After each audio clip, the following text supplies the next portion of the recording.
Bienvenidos a esta nueva entrega del ciclo de conferencias cardiológicas de UGIR Ciencias Médicas. En esta ocasión con el tema Factores de riesgo cardiovascular. Conferencia a cargo del doctor Juan Carrión Arias, médico graduado de la Universidad Central del Ecuador, con especialidad en cardiología, obtenida en el Instituto de Posgraduación Médica de Río de Janeiro y subespecialidad en aritmología. Esta conferencia forma parte del esfuerzo de UGIR por reforzar la formación científica de los estudiantes de medicina y vincularla con la reflexión de los problemas sociales.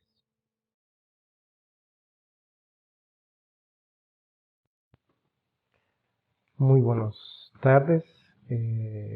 Iniciamos hoy una nueva aula de cardiología de la UGIR.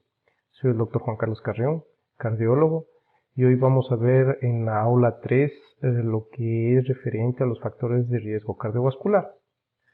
Dando continuidad a aquello que fue visto en el aula 2, vemos en el slide 2, solo para recordar que el caballero que está sentado en el centro, Roosevelt, fallece y consecuencia de su fallecimiento, una hipertensión terriblemente maltratada.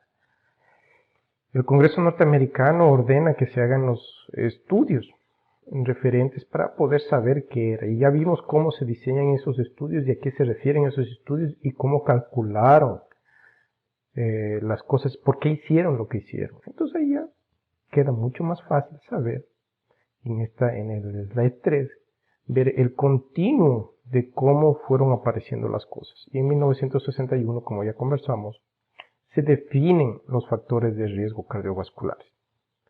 Y eso, en el slide 4, da pie a la tablita que están ustedes viendo. Si ustedes se dignan leerla, dice score de puntos de Framingham estimado para un riesgo de 10 años S para mujeres, porque hay una tabla para varones. ¿Bien? ¿Qué es lo que mide esta tabla? ¿No es cierto? Mide a su izquierda edad, ¿no es cierto? En la parte central tenemos arriba el colesterol total, fumar, smoking, el HDL colesterol, la presión sistólica. Y en la barra, en la columna de la derecha, es la sumatoria de todos los puntos que obtuviste en los 5 ítems, ¿sí? Y eso lo corroboras directamente con un riesgo cardiovascular que está al frente, son 2 columnas. Entonces vamos a decir que sacaste 20 puntos. 20 puntos equivale a 11% de riesgo cardiovascular a 10 años. ¿No? La tabla fue diseñada, el score fue diseñado para calcular el riesgo cardiovascular a 10 años. ¿Bien? Un asunto interesante de este score que es mundialmente utilizado y que es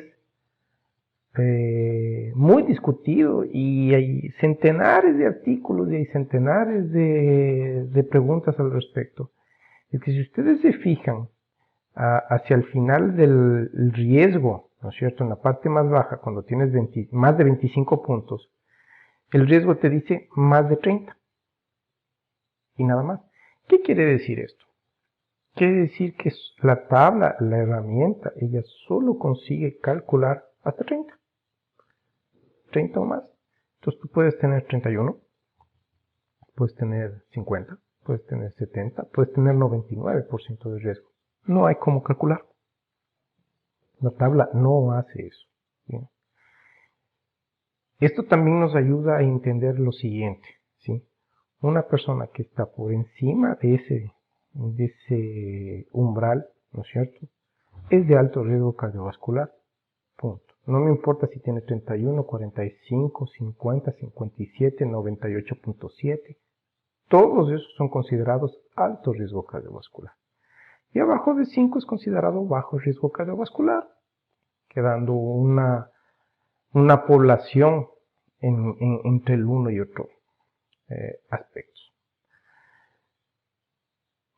Como ustedes ven, sí, la aplicación de esta tabla, que es muy simple, o sea, hicieron un estudio tan grande, se demoraron tantos años para saber que presión, HDL, fumar, colesterol total y edad era. Sí, se demoraron por eso porque midieron no solamente estas 5 variables, estas fueron las 5 que permitieron contribuir para hacer esta tabla de riesgo, ¿no? Midieron unas 1000 variables, ¿sí? Y escogieron las que al final por estadística, aquellas que fueron estadísticamente significativas. Pero hay otras que también son factores de riesgo cardiovascular. En el slide 5 viene el problema en cuestión. Imagina tú que ya te graduaste como médico, que estás en la rural, y en tu rural llegan el primer día de tu rural, un día lunes, ¿sí? Por la mañana te llegan 4 pacientes.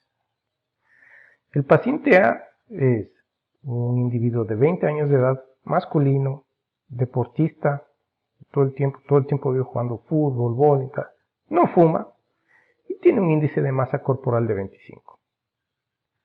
El segundo paciente, B, es una paciente de sexo femenino, de 20 años de edad también, ¿sí? Pero que solo baila, te dice que cuando le preguntas de actividad física, de deportes, te dice que ella baila los fines de semana en las fiestas.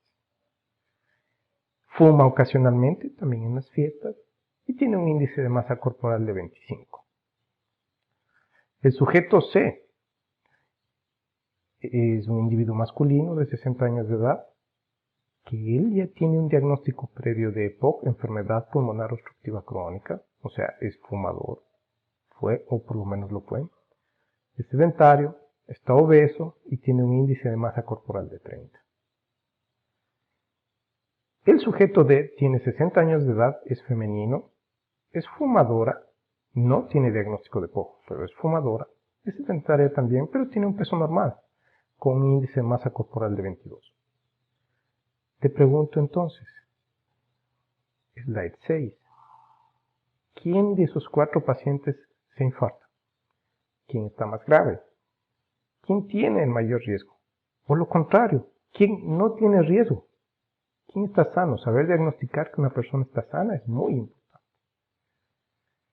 Eso te lleva por el camino de entender qué son los factores de riesgo cardiovascular y cómo se utilizan. Porque si tú no sabes cómo los utilizas, resulta que a todo el mundo le pides exámenes, que a todo el mundo le mandas a interconsulta con el cardiólogo. Es decir, la consulta dolor de pecho es muy común. Vimos que el paciente A, por ejemplo, es un joven de 20 años que no fuma, que es deportista. Y de tanto deporte que el hombre hace, resulta que le duele la musculatura del pecho por haber hecho mucho deporte. Y llega con dolor de pecho. La pregunta es, ¿se está infartando? ¿Cuál es tu probabilidad pre-test antes de exponerle a cualquier tipo de examen de que ese joven de 20 años se esté infartando? O la paciente B, que es una paciente femenina de 20 años de edad, que no hace nada porque el ejercicio es una actividad física programada. La actividad física, solo actividad física, no es ejercicio. ¿Bien? Entonces, es sedentario. Fuma alguna que otra pitadita. Y tiene un peso normal. ¿Cuál es la probabilidad pretest? También llega con dolor de pecho. ¿Cuál es la probabilidad pretest de que esa mujer tenga un infarto agudo de miocardio o se esté infartando? ¿No? Es muy diferente la probabilidad pretest de esos dos pacientes A y B a los pacientes C y D. El paciente C y D son de 60 años de edad, por ejemplo el masculino, sedentario, obeso, probablemente dislipidémico. Ya es de EPOC, era fumador, pesado. El riesgo que ese paciente tiene, él tiene todo el riesgo. O sea, él tiene el riesgo completo. Y yo no estoy hablando del score que les presenté hace un momento, y sin embargo estoy calculando el riesgo cardiovascular que ese paciente tiene. ¿Sí? En el slide 7 podemos ver que en relación a los factores de riesgo cardiovascular, el lenguaje médico siempre te dicen que hay factores de riesgo modificables y factores de riesgo no modificables. ¿A qué se refieren esto? Los factores de riesgo modificables son en la verdad hábitos. Es decir, el paciente es fumador, el paciente es sedentario, el paciente es alcohólico, ¿sí? El paciente come mal, ¿no? Come lo que le da la gana, ¿sí? Su dieta no es balanceada. Bien, entonces, estos hábitos son pasibles de ser modificados. Es decir, el individuo puede parar de fumar. Ese individuo puede comenzar a hacer ejercicio, no actividad física, ejercicio. Son dos cosas completamente diferentes. Ese individuo puede parar de beber, ¿no es cierto? Y su dieta puede ser modificada también de modo que sea más balanceada. Al hacer todo esto, evidentemente el individuo, si estaba con sobrepeso, va a bajar de peso y va a entrar en una baja de peso normal. Tienes los factores por estos motivos son modificables, son hábitos, yo los puedo modificar. Qué difícil es llegar a los pacientes, qué difícil es llegar a las personas, hacerles entender que tienen que hacer eso. Y una vez que lo hicieron, que se mantengan así por el resto de su vida. Es extremadamente difícil. Es extremadamente difícil, ¿no? Las personas quieren hacerlo cuando ya se enfermaron. Es decir, ya me infarté una vez. Quiere decir que ya tengo una cicatriz en el corazón. Ya mi riesgo es otro. Mi sobrevida va a ser otra. Y ahora sí me voy a portar bien, voy a hacer todas las cosas, voy a parar de fumar. No, o sea, usted fumó y fumó tanto que teniendo 40 años de edad, la edad pulmonar suya es de 70. Y, claro, parar de fumar hace que no se sigan dañando los pulmones, pero yo no puedo recuperar lo que ya está dañado.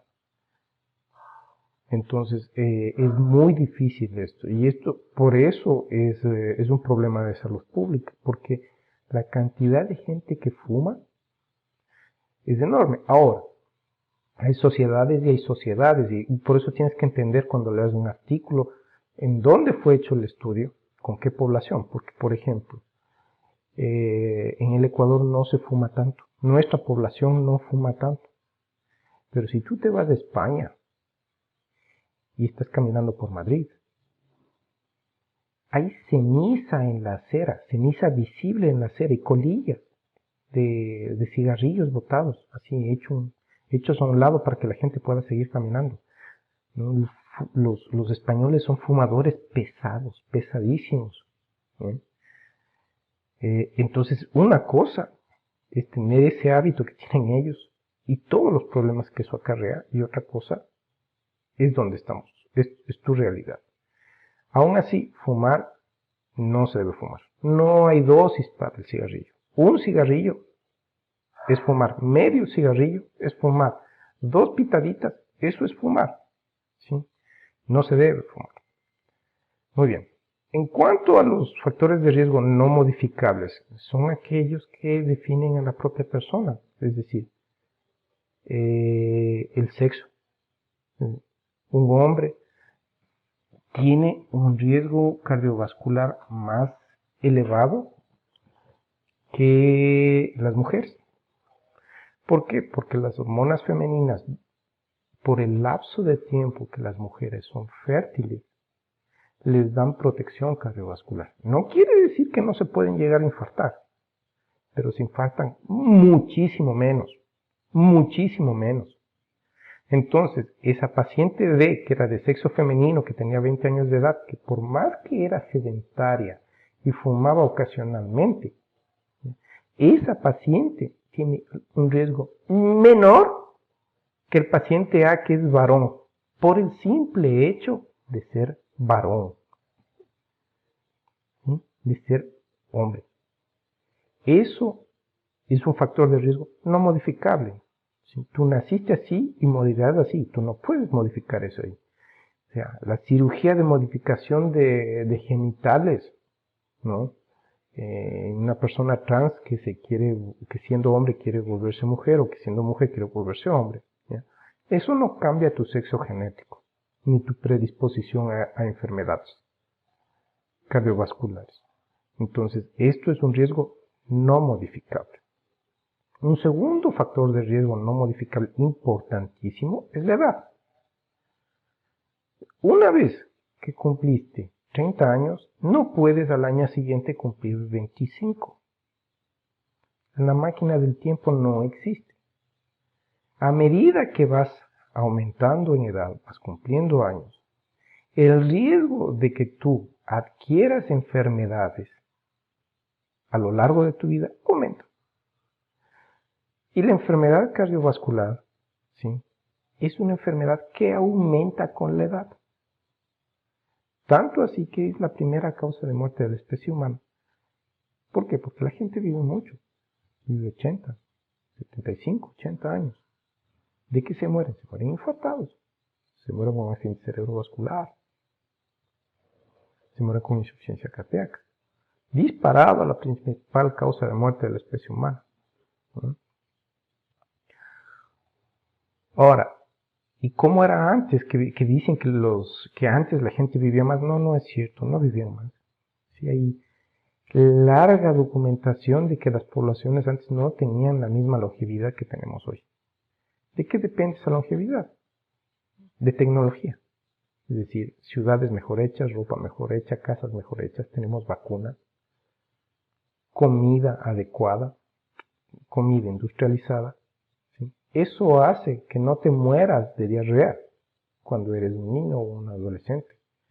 Eso hace que no te mueras con una faringitis, porque ahora hay antibióticos. ¿Sí? Eso hace que no te mueras con tuberculosis, porque hay vacuna. Entonces, como ya no te mueres de todas esas cosas, sigues cumpliendo años. En un país en donde no hay guerra, ¿sí?, los hombres no tienen que ir a la guerra. Y una vez porque cuando se van todos los hombres a la guerra y se mueren en la guerra, a seguir van las mujeres y también se mueren en la guerra. Entonces, en esos países que están en guerra, ¿sí?, cuando tú calculas la edad media de la población, sobre todo si la guerra ha sido muy prolongada, es de 40 años. No encuentras hombres mayores de 40 años. ¿Porque se murieron infartados? No, pues se murieron en la guerra, se murieron por balas, por bombas. No se murieron por infarto. No llegaron a infartarse. ¿Sí? Otro factor que sería no modificable, que no incluía aquí, es la herencia. Es decir, papá se infartó, abuelo se infartó, bisabuelo se infartó con una edad menor a 55 años. Yo tengo una predisposición a tener la enfermedad y yo no la puedo cambiar. Yo tengo la predisposición, por lo tanto, tengo un factor de riesgo. En el slide 9 vemos que existe una clasificación adicional de los factores de riesgo, ¿no? Es un tema extenso que mucha gente trata.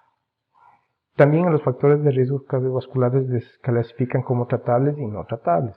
¿Qué quiere decir esto? Tratables quiere decir que yo les puedo dar tratamiento.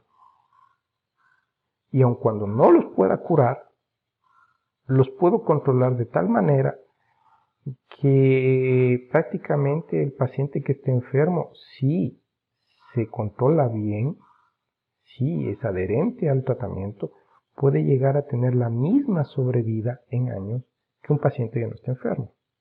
¿Y cuáles son esos factores?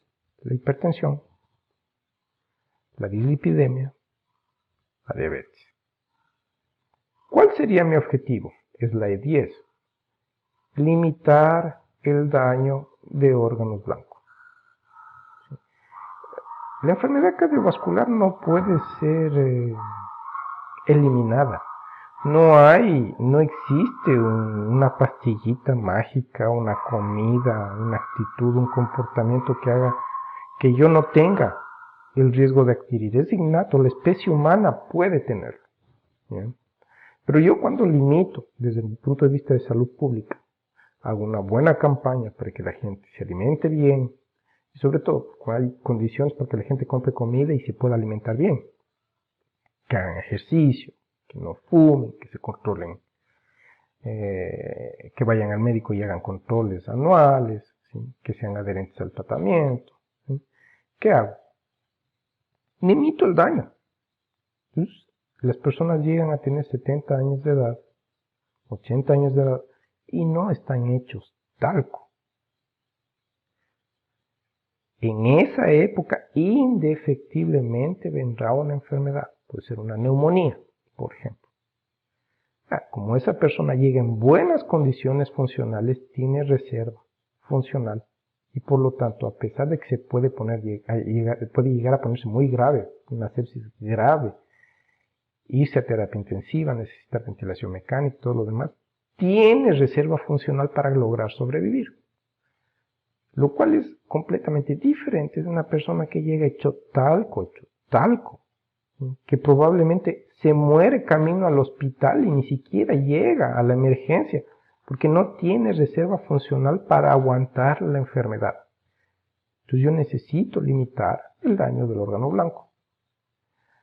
También cuando yo altero, tomo estas medidas que se llaman de cambio de estilo de vida, yo altero el curso natural de la enfermedad. Entonces un paciente que era por el estudio Framingham para morirse en 10 años, no se muere en 10 años. Sigue vivo después de 30, después de 40 años. No cambio el curso natural de la enfermedad. Y estas son medidas baratas. No son medidas caras. Son medidas que se hacen en la comunidad. Son medidas que se hacen en casa. Obviamente, yo evito entonces el infarto, la insuficiencia renal crónica, ¿no? Que necesita diálisis, la enfermedad pulmonar obstructiva, ¿no? Insuficiencia pulmonar, y los infartos cerebrales que dejan secuelados. El tratar estas enfermedades, consecuencia, esto que son los resultados, consecuencias de la enfermedad, es extremadamente caro, es extremadamente oneroso. Slide 11. Pues bien, vuelvo a hacer la pregunta. ¿Quién está más grave? ¿Quién se infarta primero? ¿Quién no tiene nada? ¿Sí? Nuevamente, fíjate cómo es fácil de pararse frente a un paciente y estratificarlo, sin necesariamente sacar el teléfono y colocar en el score de Framingham todas las cosas. Pero sería bueno medirle un colesterol y un HDL. Sí, sería muy bueno. Sí, sería parte de eso y nos ayudaría. Pero le puedo pedir una tomografía para medirle un score de calcio coronario. Una medida interesante. Es una medida interesante. Solo que estarías exponiendo a radiación a una mujer de 20 años de edad, en edad fértil, por un factor de riesgo con una probabilidad pretest de infarto y de que tú vayas a encontrar alguna cosa extremadamente baja. ¿Sí? Por otro lado, la misma mujer que ya tiene 60 años de edad, que es fumadora sedentaria, por más que tenga normopeso, ¿sí?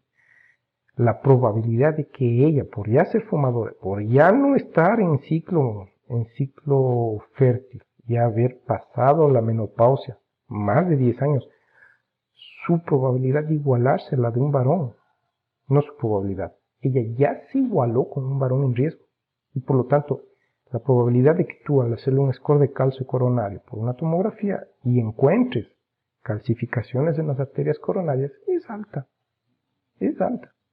Ahora, el sujeto C, ese sin necesidad de yo hacerle el examen, seguro tiene. ¿Para qué gasto? ¿Para qué gasto? ¿Para qué le expongo a radiación? Si ese paciente ya tendrá a su tiempo que ser expuesto a varios procedimientos que incluyen radiación, ¿por qué le expongo a radiación precozmente? No tiene sentido. Slide número 12. Ahora bien, lo que nadie te explica y lo que muy pocos libros te dicen es que cuando te dicen factores de riesgo cardiovascular. Ese concepto es prácticamente sinónimo de decir enfermedad aterosclerótica. ¿Qué es la que causa el gran problema? ¿Qué es la que causa el gran problema? Que es endémica en todo lado, que a todos nos va a dar. ¿Ya?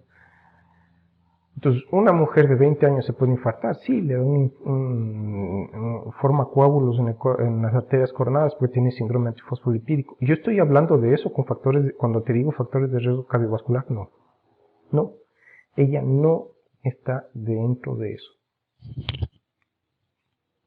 Esa es otra enfermedad diferente, muy poco prevalente, más rara, que no entra en esta discusión.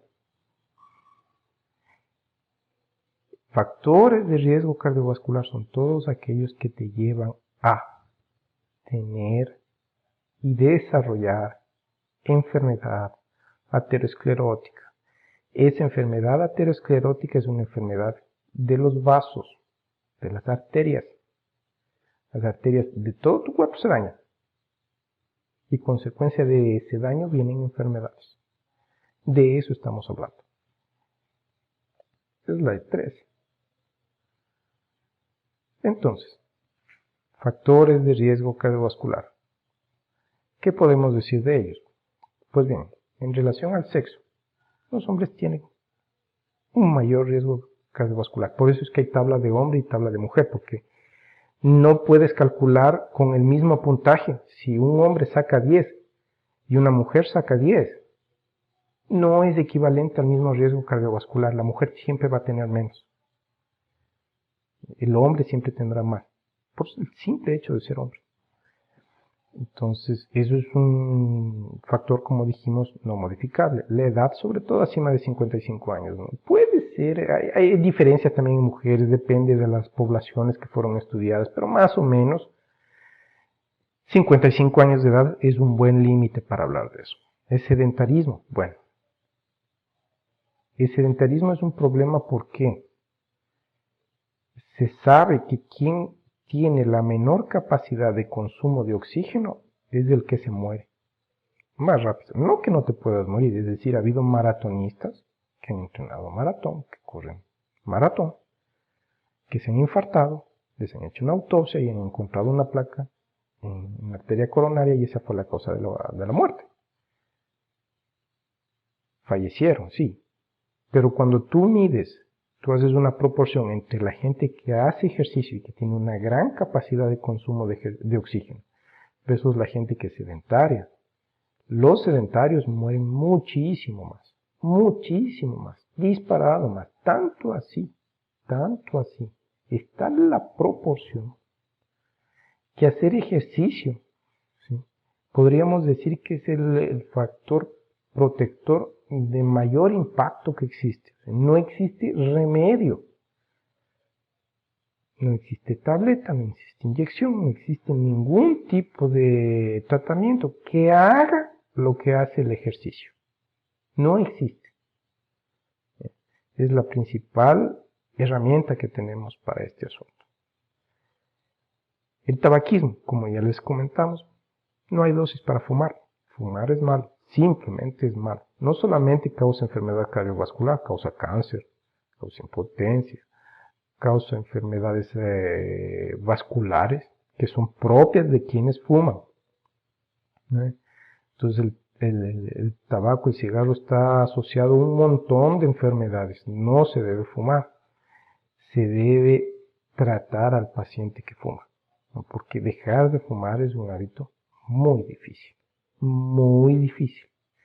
Y quien es fumador pasivo está fumando lo mismo que el otro. ¿Sí?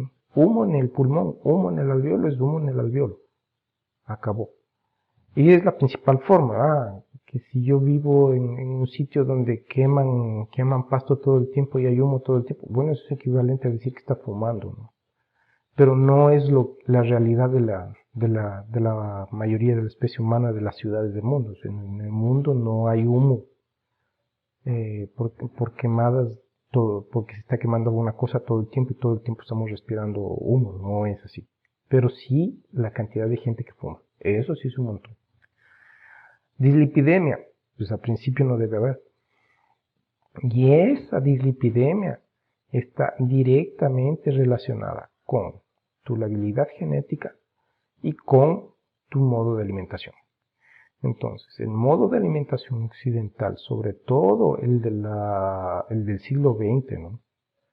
El consumista, la comida rápida, te hace consumir grandes volúmenes de comida, y sobre todo de comida chatarra, ¿no? No estás consumiendo grandes volúmenes de ensalada o de frutas, lo que te están vendiendo es pan, hamburguesas, papas fritas, esas cosas que llenan. Entonces, no es que no puedas comer, pero el volumen que deberías comer debería ser bastante menor, una décima parte de lo que comes. Con una décima parte no te llenas, así que te pegas un combo completo que te pone en riesgo.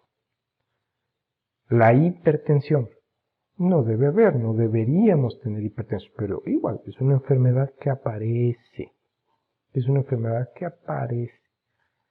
Que no tenemos conocimiento actualmente de por qué aparece. No la podemos curar tampoco. Entonces, ¿qué tenemos que hacer? Tenemos que diagnosticarla temprano. La hipertensión es silente. La hipertensión no causa síntomas. Es mentira que me duele la cabeza. Es mentira que me pongo mareado. Es mentira. ¿Por qué? Porque si fuera verdadero que la gente siente alguna cosa cuando se pone hipertensa, por más que se pelean contigo y se ponen de mal carácter, ¿no? Y salen del consultorio insultándote, si fuera cierto eso, no sería un factor de riesgo.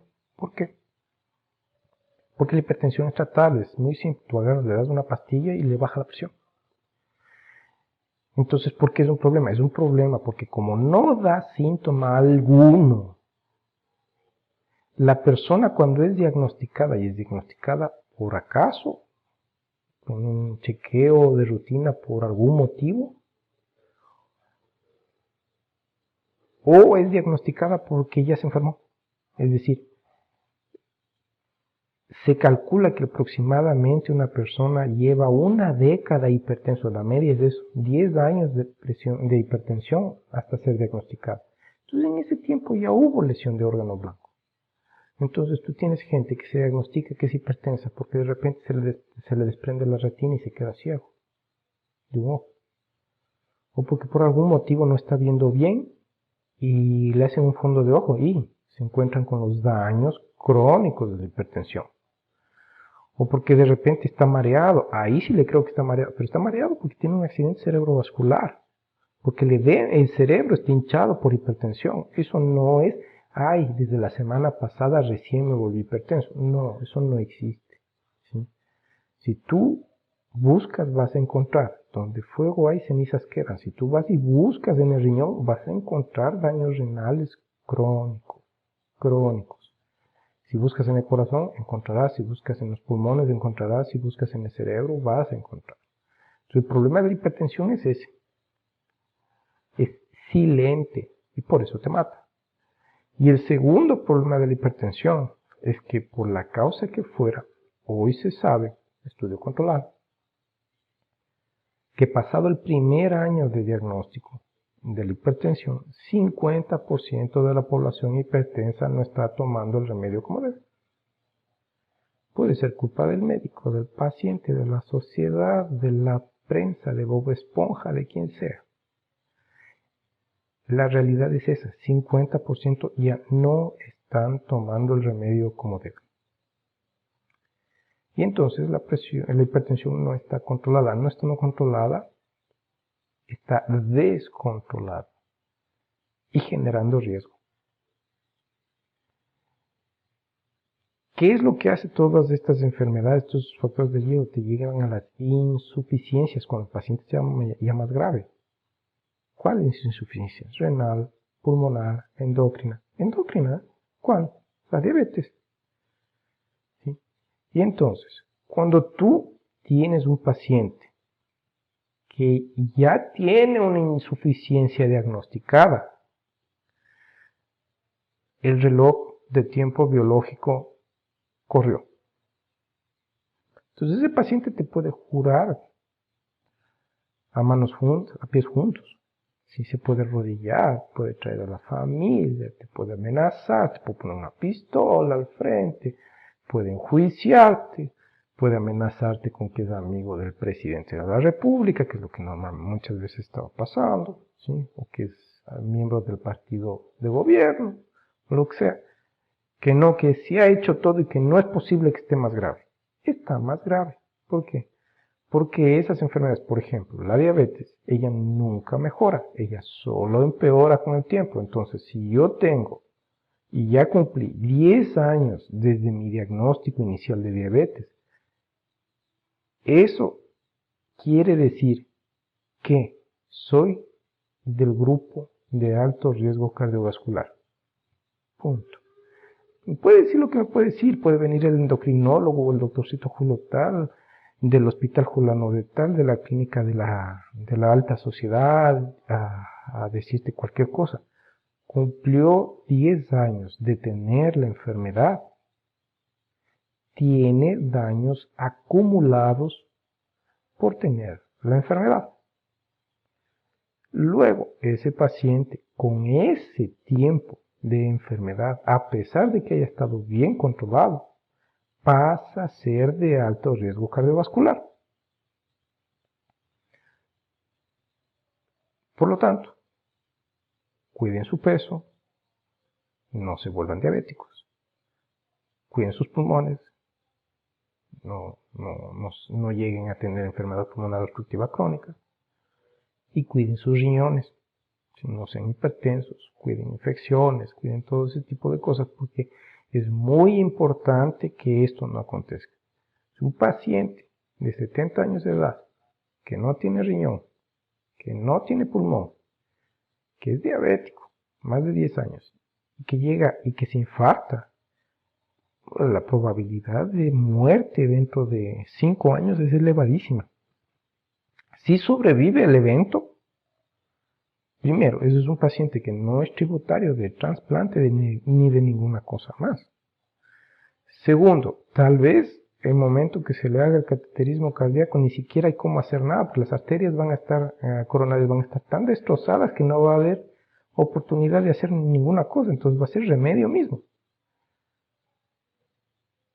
Tercero, ¿sí? No tiene reserva funcional. No tiene reserva funcional. ¿Por qué? Pues no tiene riñón, no tiene pulmón, probablemente el hígado está golpeado, no tiene todo su sistema cardiovascular, por la enfermedad aterosclerótica es sistémica, está comprometido.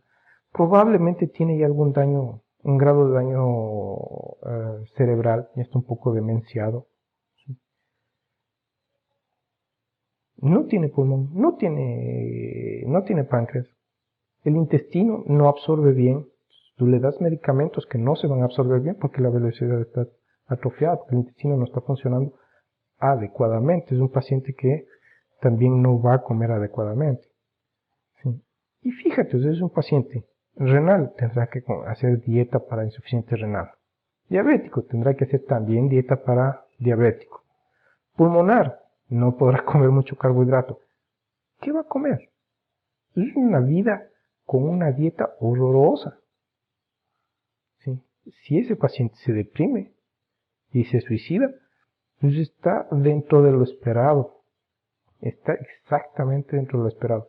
Todo el mundo come y come en exceso y un montón de cosas y él no puede comer nada. ¿Por qué? Porque está enfermo. Entonces, este es el mensaje que yo les quería pasar de los factores de riesgo cardiovascular. ¿Sí? Vean que no simplemente nos atenemos al slide número 3 en donde estaba la tablita. No es tan simplemente la tablita. Y no es aplicar la tablita rajatabla a cualquier paciente que entre por la puerta. No. Hay criterios y criterios para saber quién es quién. En la próxima aula hablaremos de enfermedad aterosclerótica. Les invito. Aquella aula va a hablar mucho de historia. Mucho de historia. A ustedes les va a gustar bastante. Un saludo y me despido.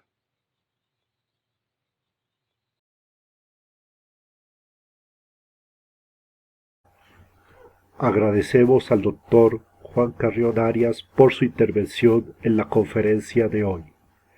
Les recordamos que la siguiente conferencia estará disponible el próximo domingo.